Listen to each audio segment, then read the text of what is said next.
The word parable comes from two Greek words. Para, as in parallel, means to put two things side by side, and balo means to cast or to throw. Thus, parables throw together two images. In exploring possible connections between the parable and our lives, we discover new things both about the kingdom of God and about ourselves. The two parables in Mark 4:26-34 concern our interaction with nature. In the first, the parable of the seed growing secretly, a person scatters seed. He has already prepared the soil, removed the weeds, provided water and light and fertilizer. The seed then grows on its own. One possible meaning: we need not micromanage our lives or our families or our communities. We provide the solid grounding, but at some point we need to encourage their freedom. The second parable moves us from the expected process of growth to something entirely unexpected. Jesus describes how the tiny mustard seed, technically it's not the smallest seed, orchid seeds are smaller, but Jesus was a builder, not a farmer. How this seed springs up and becomes the largest of plants.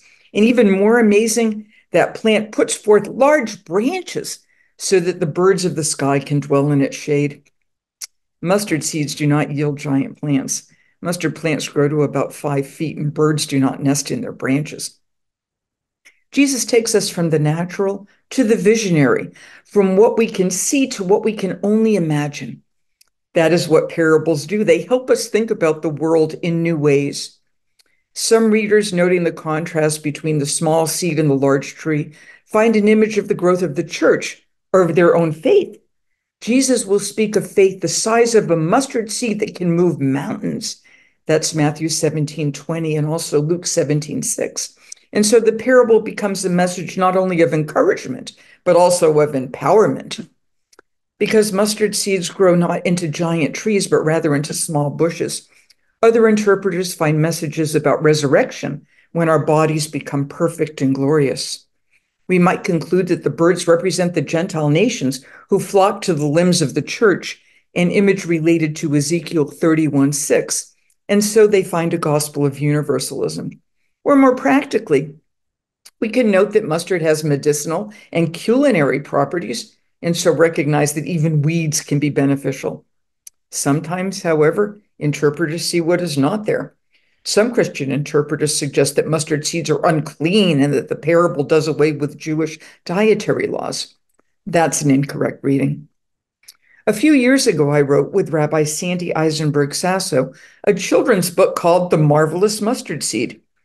It starts with a child planting a mustard seed in an empty garden. The seed, so very tiny, isn't anything yet. But then the rain falls and the sun shines and things begin to happen in the earth. The seed changes, the plant grows and grows and grows until it becomes, as Luke 13:19 describes, a giant tree, a mustard tree. Amazing. Birds nesting there, surprising. And Sandy and I conclude, the kingdom of God is like a mustard seed in the garden, right outside our windows, growing from itsy bitsy teensy weensy to colossal, from impossible to see to unable to miss. It helps us to imagine what can be, but isn't yet. The lectionary concludes by noting that Jesus explained everything to his disciples, but most parables come without explanations. They are open invitations to explore their meaning and so find our own understandings of God's kingdom and of our place within it.